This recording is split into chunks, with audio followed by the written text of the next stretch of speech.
why you're never gonna be a funded trader. Never.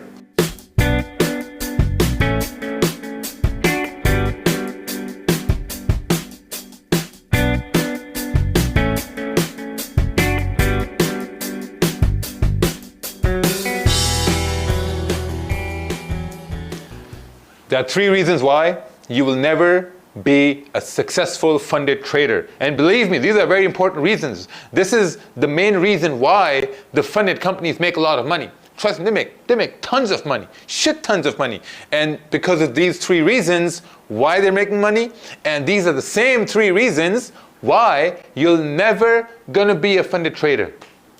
Never, right? Reason number 1. Is money itself. That's it. Like if you look at your regular life right now, or even if you read the statistics of funded companies, you're going to see that 90% of people, they come from the background where they don't have enough savings to last maybe like $10,000.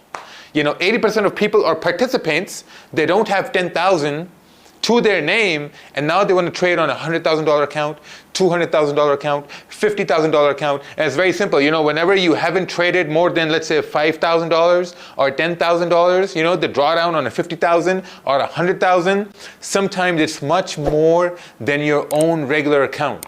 It's very important, right? Whenever you're going through these funded companies, you're trying to trade these big, large accounts, your emotions aren't there yet, So one advice, what we're going to do is we're going to talk about the 3 problems why you're not going to be a successful funded trader. Like a lot of these people, you have dreams, you're going to be $1 million funded trader or $2 million funded trader. It's not going to work. It's not going to happen. Maybe for 1% or 2% of people it may happen, but for the majority, it's going to be very tough. So I'm going to tell you a solution for the first problem, money. Right? The solution for the first problem, money, is to maybe focus on a small live account.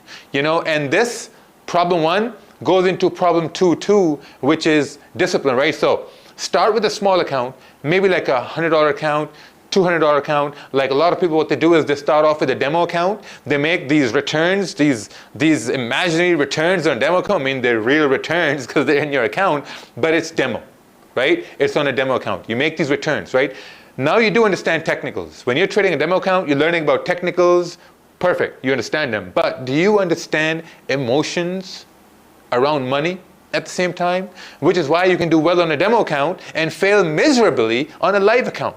Because you don't have that emotional intelligence to manage money. Because whenever you're taking a decision around money, it's an emotional decision. Whether you're taking someone else to eat, you're going to the clubs, you're buying something expensive, you're buying a car, you're buying a house, you're trading. These are all emotional decisions made around money, right? So first of all, what I recommend people is to start with a small account, with a $100, $200, $300 account, a live account. Start a live account like that, trade it over, let's say, 1 month to 2 months. And then once you've seen, you've gained around 50%, 60% on that live account, withdraw that money and then go to the funded account.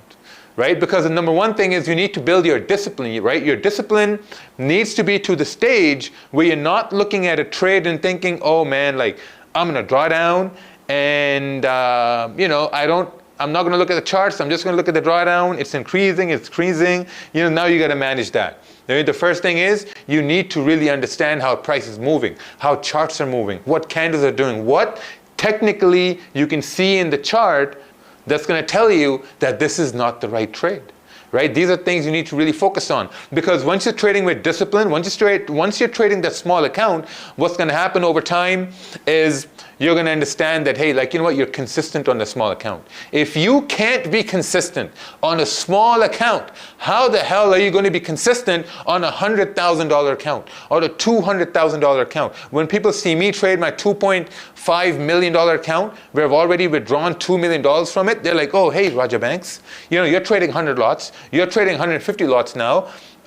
Your gains are crazy. They're not crazy gains. They're maybe like 2% a day, 1% a day. If I make $20,000 on a trade on my $2.5 million account, that's a 1% gain.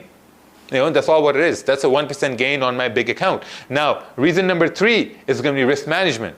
Because now funded companies are great in a way where they provide you simple rules you need to follow. And those rules are built around risk management, how you're going to manage your risk, right? A lot of people, you guys come from background where you're trading $500 account, you're trading $1,000 account, and you're really multiplying that. You're basically flipping those accounts. So when you become account flippers, your risk management goes out the door, because $500 may not mean a lot to somebody, and they may be able to, like, risk $200 to make $350 on news, and you can flip a small account because the drawdowns are not as big as the drawdowns you're going to get on these large funded accounts, right? So risk management is key, because a lot of people, they don't have experience in managing risk, right? Once you don't have experience in managing risk on a large account is not going to work.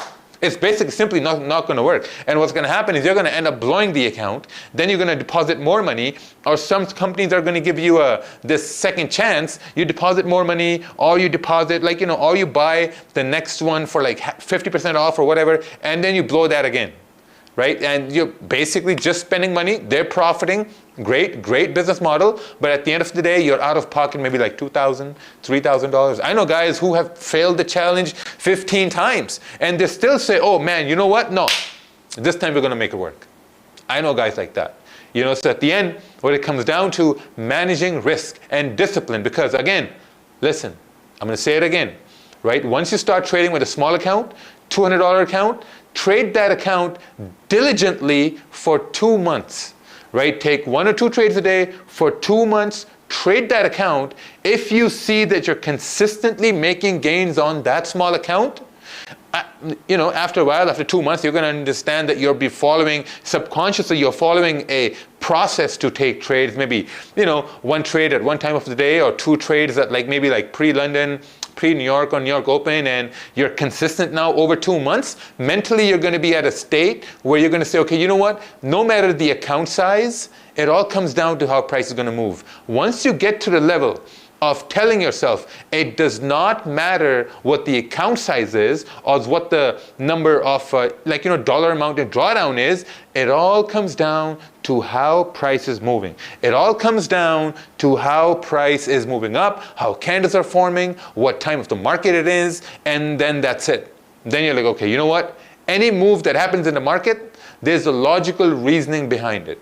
If sometimes you don't understand that logical reasoning, maybe, later on, once price plays out, you look at that, you're like, okay, this basically made sense, right? This basically made sense. So it's very simple. The reason why you can be a profitable funded trader, and also the 3 reasons why you will never be a funded trader, is because you haven't traded big enough. And also because you haven't traded consistently enough where you were able to withdraw funds every week. Once you get to the stage, even that's with a $200 account or a $300 account, automatically the third thing is going to come in, which is going to be risk management, right? And what's better way to use risk management rather than magic keys? Now listen, one more thing. On the 1st of September, we're having a market fluidity intake. This is going to be the second intake of 2022. A lot of people have become profitable, and they have went on to pass funded challenges because you focus on risk management, you focus on learning price action, you focus on throwing all indicators away, because all indicators, they work off of price action. So if you can't read price action, indicators are not going to help you. And this is the reason why you're watching this video right now, because you want to know what makes you a